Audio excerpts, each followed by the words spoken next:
Timur.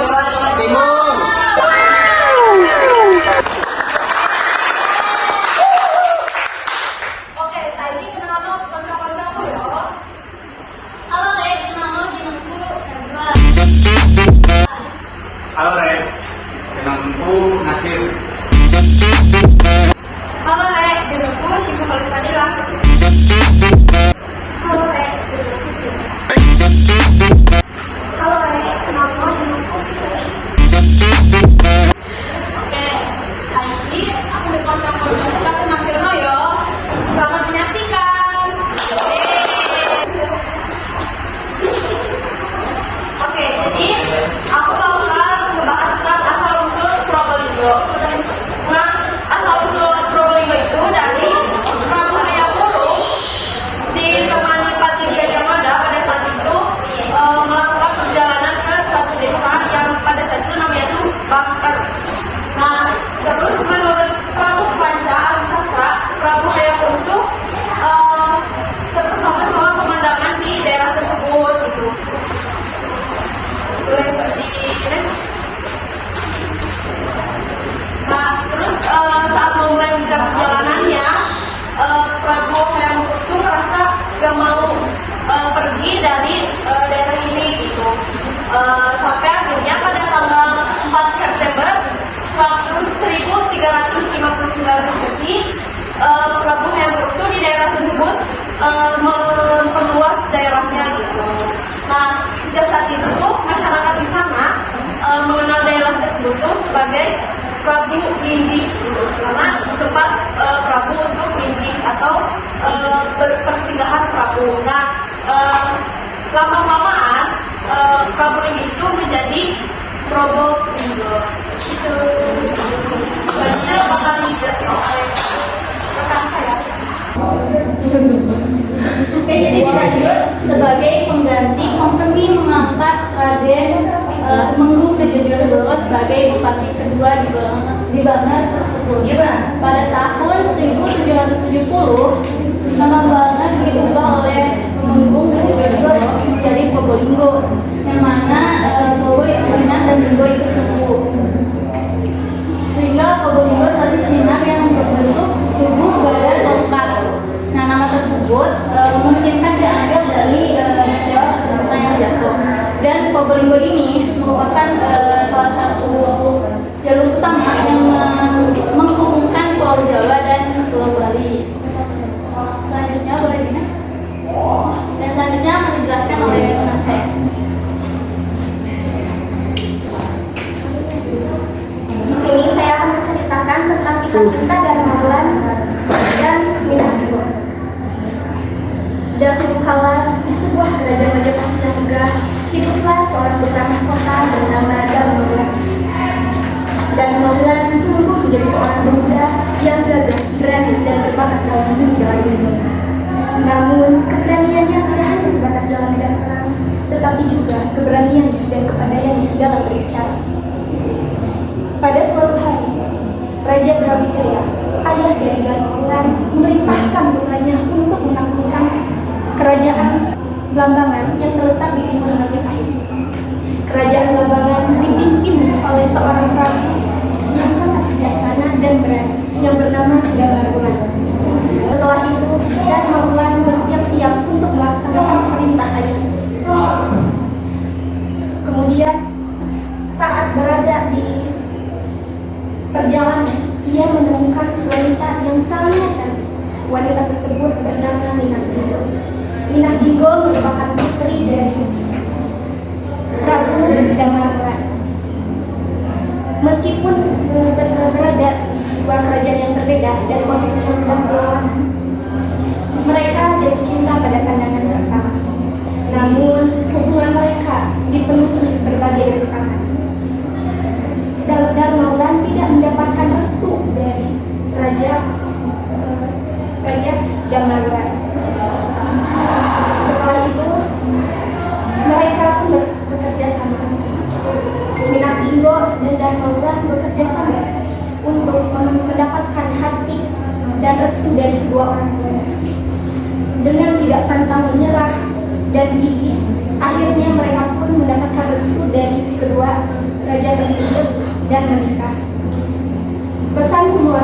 dari cerita tersebut yaitu kita tidak boleh pernah menyerah.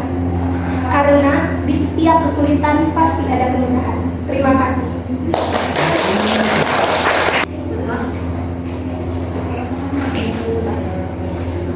Selanjutnya ada mitos. Nah, mitos yang pertama ini ada air terjun pada Paripura. Air terjun pada Paripura ini merupakan air terjun tertinggi di Pulau Jawa. Tepatnya berada di Desa Nagororejo, Kecamatan Lumbang, Kabupaten Probolinggo, Jawa Timur. Konon katanya air terjun pada Paripura ini menjadi tempat bertapa dari seorang Pati Gajah Mada untuk pertama kalinya sebelum Pati Gajah Mada melakukan perusahaan. Nah, untuk mitos ini merujuk pada pengambilan nama Mada Paripura sendiri. Nah, untuk Mada ini diambil dari peninggalan kata Gajah Mada, kemudian Kari yang berarti peninggalan, serta Pura yang bermakna sembahyang atau sendiri. Nah, dari cerita tersebut, masyarakat setempat percaya bahwa air terjun pada Paripura ini merupakan air terjun alami, sebab airnya itu selalu berlimpah dan tidak pernah berkurang jumlahnya. Kemudian ada sumur mati sebelah pada zaman dahulu, sumur mati itu hanyalah sebuah bunga belantara akan menjadi desa seperti sekarang.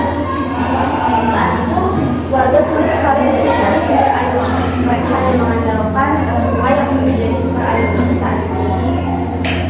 Kemudian datanglah Mbah Ramo yang saat itu sedang berkelana untuk mencari jati diri. Kemudian di sumur mati ini Mbah Ramo mendirikan rumah dan menggali sumur. Nah, dari situlah sumur mati ini berasal. Untuk pengambilan nama Sunterasi sendiri baru disematkan ketika sumur mati ini. Dan sumur pertama itu akhirnya ditutup setelah Mbah Ramo meninggal. Sebab sumur mati ini menjadi tidak terurus dan hingga menyebabkan banjir. Warga setempat bilang sumur mati ini pernah menyelamatkan tentara Indonesia dari penjara di arah Belanda. Saat itu air sumur terus keluar hingga menjadi laut di pandangan dari tentara Belanda. Akhirnya tentara Belanda pun berhenti dan tidak melanjutkan penjara. Nah, yang terakhir ini ada Dua Lapis Sesaji. Jadi mitos dari Dua Lapis Sesaji ini menceritakan kisah dari seorang Dewi Lanjar. Dewi Lanjar ini merupakan sesosok makhluk abstrak atau goib yang dipercaya dan diyakini oleh masyarakat Probolinggo sebagai penguasa Laut Utara. Mitos dari Dua Lapis Sesaji ini merupakan tradisi masyarakat yang memang sudah sering dilakukan.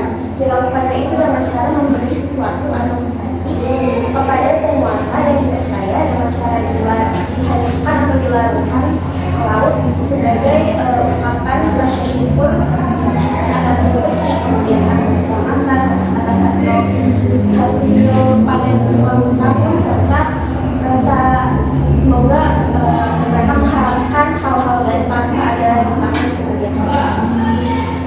Selanjutnya akan dijelaskan oleh Terima kasih.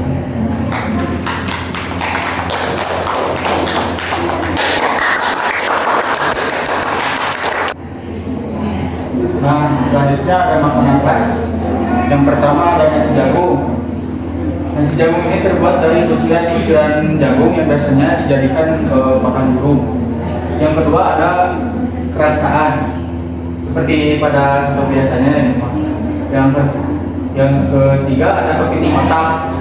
Kepiting otak juga seperti masakan kepiting pada biasanya. Nah, yang keempat ada kerupuk ikan tenggiri. Nah, kerupuk ikan tenggiri ini ada yang berbentuk bulat dan ada pun yang berbentuk lonjong. Boleh, next.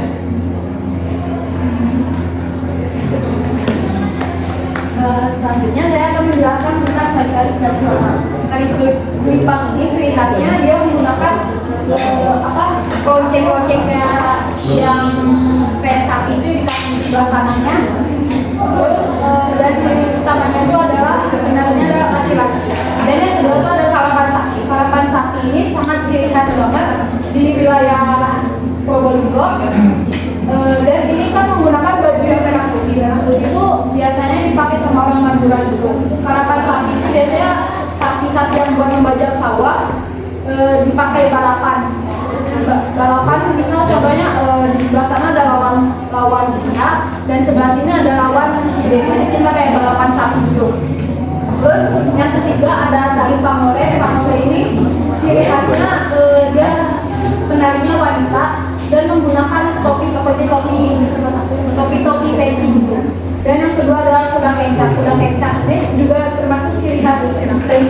Probolinggo, dia menggunakan kuda yang dihias dengan pakaian pada zaman vilah. Next. Dan selanjutnya ada tempat wisata. Tempat wisata yang pertama ada Gili Ketapang. Gili Ketapang itu jika kita ingin melaluinya harus menyeberangi dulu menggunakan kapal. Yang kedua ada Gunung Bromo. Gunung Bromo ini sebenarnya bisa dilalui dari beberapa jalan, dan utamanya Malang, dan dari Probolinggo juga bisa, dari Surabaya juga bisa. Dan yang kedua ada Candi Jabung. Yang ketiga ada Candi Jabung. Candi Jabung ini peninggalan dari agama Hindu dan kerajaan Majapahit. Dia berada di wilayah desa Jabung. Dan yang terakhir ada BJBR. BJBR ini masih satu wilayah dengan Gili Ketapang. Jadi kalau misalnya teman-teman mau ke Gili Ketapang itu, teman-teman bisa melewati ke BJBR dulu. BJBR ini kepanjangannya itu Bijeu Bakau Resort. Jadi dia banyak tembakau gitu.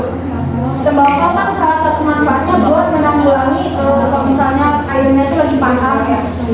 Soalnya kalau di Probolinggo itu kalau misalnya lagi pasang terus kayak nggak ada si tembakaunya itu, dia airnya itu sampai ke jalan-jalan.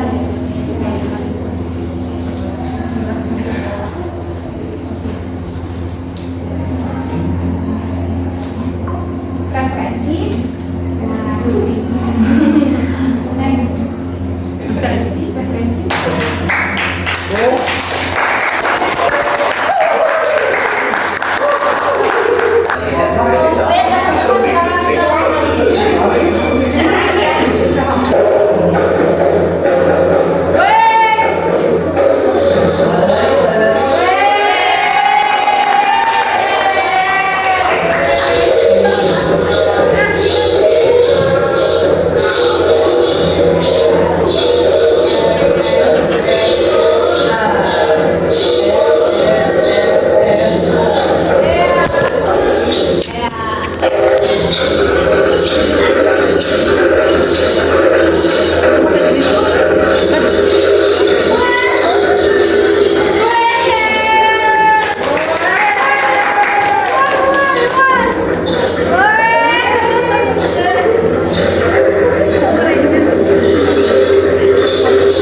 Sok mangga komentar dari Pak. Tadi yang hari kurang apa sih namanya? Masih gitu lah ya. Terus habis itu tadi buat materi buat penyampaian soal penguasaan materinya udah bagus. Keren.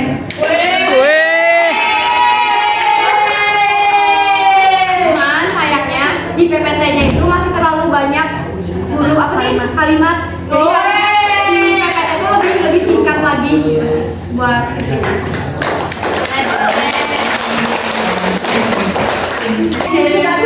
lawan setengah.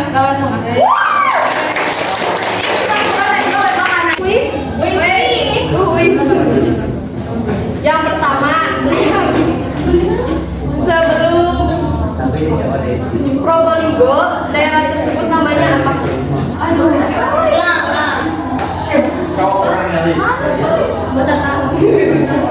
Aku dia Pramuning. Oh bukan. Satu, tiga,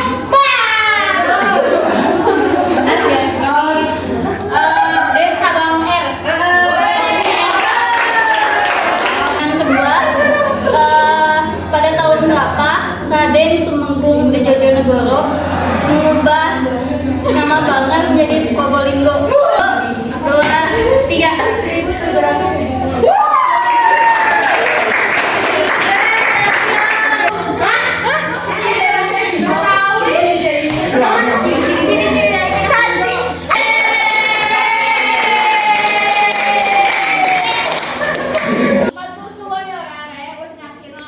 Di sarung aja. Nampilnya budaya daerah.